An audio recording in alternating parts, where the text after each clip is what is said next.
दोस्तों, काफ़ी सारे लोगों के लिए मसला होता है कि कोई नया नंबर होता है, उसको सेव किए बगैर उसके ऊपर मैसेज कैसे भेजें। उसको पहले वो सेव करते हैं और फिर व्हाट्सअप को रिफ़्रेश करते हैं और उसको ढूंढते हैं कि व्हाट्सअप पे है कि नहीं। मैं एक शॉर्टकट ट्रिक बताता हूँ, इंशाल्लाह आप लोग इसको पसंद करेंगे। जब आपके पास कोई नया नंबर आ जाए जिसके ऊपर आपने व्हाट्सअप करना हो, व्हाट्सअप उसके ऊपर है या नहीं है, आप अपने नहीं नंबर पे वो नंबर यहाँ पर मैसेज में लिख के भेज दें। ये मैंने भेज दिया।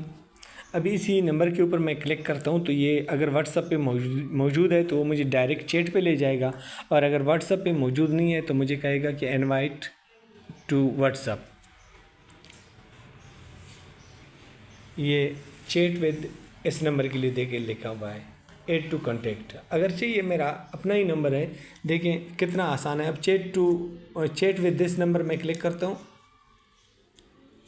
ये नंबर उसी जगह पे खुल गया जहाँ पे मैं बात कर रहा हूँ, जहाँ पे मैं ये सब कुछ सेव कर रहा हूँ। देखें ये मैसेज चला गया। ये बहुत आसान ट्रिक है, आप लाइक करें, शेयर करें, कमेंट करें, और मेहरबानी, शुक्रिया।